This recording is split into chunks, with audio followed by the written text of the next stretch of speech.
እኔ የምፈልገው ይሄን ነው ብላለች ነው። ወይኔ በጣም ነው ደስ የሚለው። ሄሉሻ በመጀመሪያ እንኳንም ታረቃችሁ። እኔ ትናንትን ብዬ ነበር። በነገራችን ላይ እውነት ያለፈ ታሪክ ከሆነ ያለፈ ታሪኩ ከሆነ እንደነገርኳችሁ እኛ ሴት ልጆች ያለፈ ታሪክ ሆኖ የሆነ ከጠላና እንዴ በጣም ከመጠን በላይ አዝነንባቸው ስለምንወጣ እነሱን መጻጻፍ ማለትም አንፈልግም። ግን ወንዶች ደግሞ የወጡት ህይወት እንደኛ አይደሉም። በቃ በሂደት ነው ነገሮችን እያስተካከሉ የሚሄዱትና እንግዲህ አልካድ የሚያደርገውን ነገር ተናግሯል። ካሁን በኋላ ግን ካላስ እሷም ሂዳ ማግኘት የለባትም። ልዑልም ቢሆን ካላስ የሚፈልገውን ነገር አሳይቶ የለ ካሁን በኋላ ልዑልም ሆነ ያቺም ልጅቱን ማግኘትም መምጣትም የለባቸውም። እንደዛ ካልሆነ አብርሽና ሩታን እያያችሁ ነው። ሄርሜላን ጣልታት ነገር ግን በተደጋጋሚ ትናንትና ከትናንት ወዲያ ሄርሜላ በሌለችበት ሲገናኙ በጣም ደስተኛ ነበረ ይሩታ።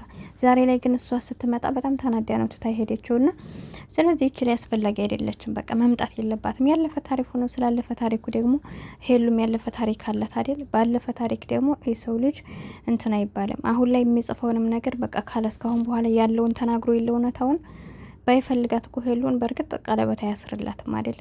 ስለዚህ በቃ ያለፈ ታሪክ ያለፈ ነው። ካሁን በኋላ ያለውን ነገር ወንድ ልጅ ደግሞ በልህ ሳይሆን በፍቅር ነው።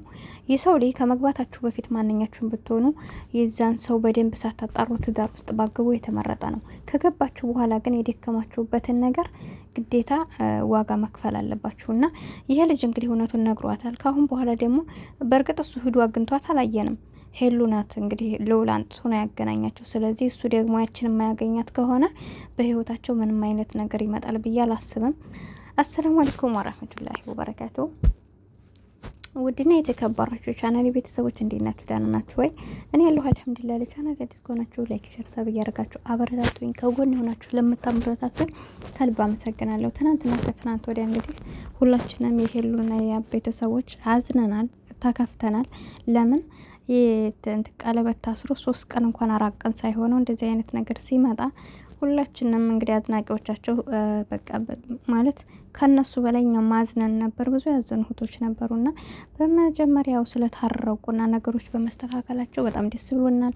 ካሁን በኋላ የምንጠብቀው የሰው ላይ አይጣላም ማለት አይደለም፣ አይነጋገርም ማለት አይደለም። ያለፈ ታሪክ ያለው ሰው አንዳንድ ነገሮች ይመጡብናል እንደነገርኳችሁ። ስለዚህ እኔም ትናንት ያልኩት ነገር ቢኖር በቃ ይሄ ያለፈ ታሪክ ከሆነ ያለፈን ታሪክ ማስታወስ የለብንም። በቃ አንድ ሰው ጋር ስንጀምር ስላሁኑ ነው። በቃ እንደነገርኳችሁ ከመጀመራችን በፊት ማስተዋል ስለነዛ ሰው ካገባን በኋላ ደግሞ እንኳን በአንድ ቀን በ2 ቀን አመትን ማድራችሁ ህይወትን ማበላሸት የለባችሁም። እና ስለዚህ አሁን ሄሉሻ እንግዲህ እስከዛሬ ቸኩላ ገብታለች ሳታጣራ ብዙ ሰው የሚፈረድ ይባል ለምን ቸኩላ ገባኝ ነው እንግዲህ አንዴ ገብታለች ካላስ።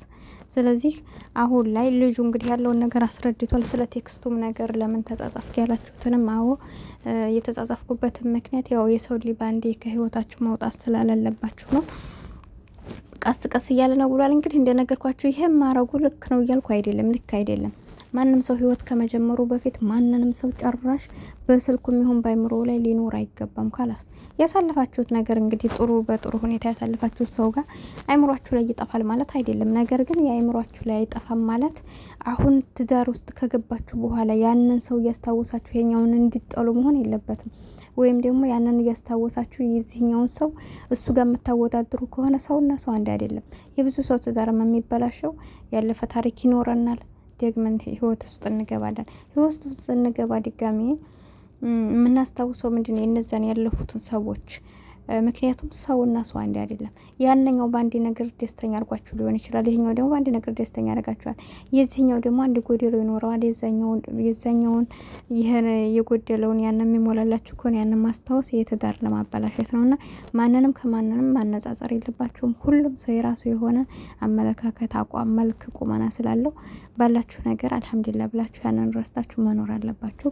እንዳልኳችሁም ህይወት ውስጥ ከገባም በኋላ ሌላ ሰው ጋር ያለፈ ታሪካችን የሚሆን ሌላ አዲስ ሰው የሚሆን መታወቅም ሆነ ማውራት አስፈላጊ አይደለም። ብዙ ጊዜ እኔ እናገራለሁና ሴቶቹ በተለይ አሁን አረብ ሀገር ያለን ሰዎች ከኔ ጀምሮ ምን አለ መሰላችሁ እኛ እኮ ስራ እየሰራን እዚህ ቦታ ላይ እነሱ ሰው አያስፈልጋቸውም። ሲጀመር መደወልም አያስፈልግም። ህይወት ውስጥ ከገቡ አብሯቸው ስለሆነ እኛም ስደት ላይ ሆነን ትዳር አለ ትዳር ትገባላችሁ። ምናልባት ባላችሁ ቢዚ ከሆነ 24 ሰዓት ስራ የሚበዛበት ከሆነ ወይ ደግሞ የሚያገኛችሁ ከስራ ሲመጣ ማታ ከሆነ ውሏችንን እንግዲህ ስራ ስንሰራ ነው የምንውለው።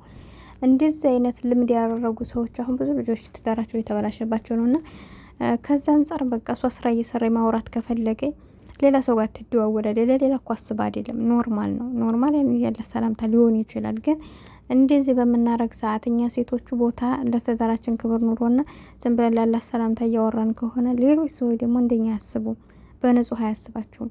ሊወዳችሁ ይችላል፣ የሆነ ነገር ሊላችሁ ይችላል። ወንዶች ደግሞ ቅናተኞች ናቸው እና ከዛ አንጻር ትዳራችን ማንም ሴት ትሁን ማንም ወንድ ሌላ የሴት ጓደኛ የሚሆን ወንድ ጓደኛ ብለን በስልክ የሚሆን በምንም ከያዝነ ትዳራችንን ከማበላሸት ወደ ኋላ አይልም፣ አያስፈልግም። ሴት ከሆንች የሴት ጓደኛ መያዝ፣ ወንድ ሆነ የሴት ጓደኛ አስፈላጊ አይደለም፣ ሴት ሆነን የወንድ ጓደኛ አስፈላጊ አይደለም።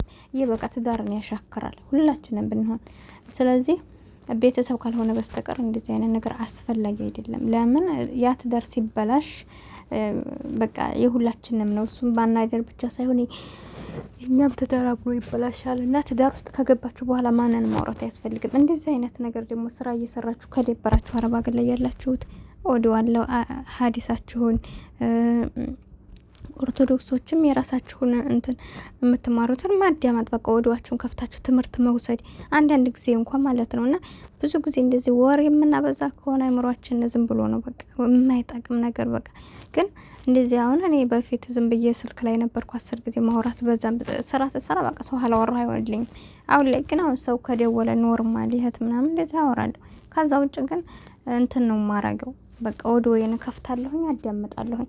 ከ10 3 4 በይዝ ለኔ ይጠቅመኛል። እና እንደዚህ አይነት ትምህርቶችን ነገር ስራ ይብላችሁ እንኳን ቦታ ሰጣችሁ ባትማሩ እንደዚህ ስራ እየሰራችሁ እያዳመጣችሁ ከ10 1 2 ቃላቶችን ያለህን ቃል መያዝ ይሄ በራሱ እንት አጀር አለውና እንደዚህ አይነት ነገር አርጉ። ወሬ አታውሩ። አሁን ላይ ሰው ሊጎዳችሁ በስተቀር እንጂ ይወሬው ስንት አመት አወራነ ምንም ፋይዳ የለውምና ሰው ጋር ማውራት ትርፉ ትዳር ውስጥ ከሆናችሁ ትዳራችሁ ማበላሸት ነው። ዝም ብላችሁም ከተቀመጣችሁ አሉሽ ነው። ኖርማል ነገር አይመጣምና እና ያብም አሁን ላይ ካላስ በሂደት የሚለው ነገር ይሄን ነገር ካላስ ከዛሬ በኋላ እቺ መጽሐፍም ማግኘትም አይጠበቅበትም። ትዳሩን ቀጥ ብሎ ይምራ።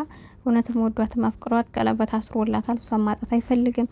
መኖር ከዚህ ሰው እንዳልኳችሁ ባይፈልግ ወደ ሄሉ መጥቶ ቀለበት እንሰራይም ለምን ይላል። ስለዚህ ካላስ እንዲቆርጥም ስለፈለገ ህይወቱን ለማምራት ፈልጎ ነው። እና እንግዲህ አላህ እስከ መጨረሻው ያሳምርላቸው። የሰው ልጅ መቼም ትንሿን ስህተት ሳይሆን ትልቁን ፍቅር ማሰብ ስላለብን ሰው አይከፋፋም ማለት አይደለም። ሰው ይነጋገራል፣ ይከፋፋል። ዋናው መታረቃቸው ነውና ልዑል እንግዲህ ማሳየት ያለበት ለሷም የእውነት ይጎዳታል ብሎ አስቦ ከሆነ ማሳየት የነበረበትን አሳይቷል። እንግዲህ መረጃውንም ፎቶውንም ልጅቷንም አንጥቶ አገናኝቷል። ካሁን በኋላ ከህይወታቸው ይወጣ። እኔም ነግሬያቸዋለሁ። በእርግጥ ያኔ እሷ እንድትጎዳ ሳይፈልግ ቀርቶ ሊሆን ይችላል። ግን ቢሆንም እንዳልኳችሁ እኔ አሁን እንዲጎዳ የማይፈልጉ ሰዎች በጀርባ ይኖራሉ። ገብቷቸዋል። ነገር ግን አሁን እኔ ሌላ ባል በትዳሬ ውስጥ ግን አሁን የእነሱ የሚወዱን ሰው ሆነው እንዲጎዳ አይፈልጉም። የሚወዳችሁ ሰው ነው ዙሮ እንድትጎዱ የማይፈልገው። ይሄን ታውቃላችሁ። ያ ማለት ደግሞ እኛ የሌላ ሰው ስንሆን ባሌን የሆነ ነገር ለማድረግ ይሞክራሉ። ለምንድን ነው? እኔን ስለሚበቃ ኖርማል ስለሚወዱ ነው አይደል እንዲያልጎዳ የሚያስቡት። እንደዚህ አይነት ነገር ስለሆነ ደግሞ እኔን የወደደኝ ሰው ባሌን ይወዳል ማለት አይደለም። ስለዚህ ለሄሉ ያስብላታል፣ እንድትጎዳ አይፈልግም። ግን አሁን እሷ ህይወት ውስጥ ናት።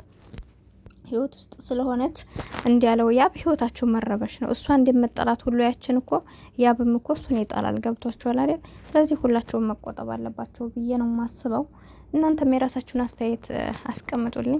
በተረፈ ከጎን የሆናችሁ ለምታበረታቱ ውድ ሀገር ልጆች ከልብ ነው ማመሰግነው። ስላዳመጣችሁኝ አመሰግናለሁ። በቀጣይ ቪዲዮ እስከምንገናኝ አብሬያችሁ የነበርኩት ሂቡ ነኝ። አላህ ከመጥፎ ነገር ይጠብቃችሁ፣ ይጠብቀና መልካም ትዳር አላህ ይወፍቀና፣ አላህ ይወፍቃችሁ። የተጋቡትንም እንግዲህ አላህ ያስማማቸው ትላላችሁ። ርዚቅን ይወፍቀን ለሁላችንም። አሰላሙ አለይኩም ወራህመቱላህ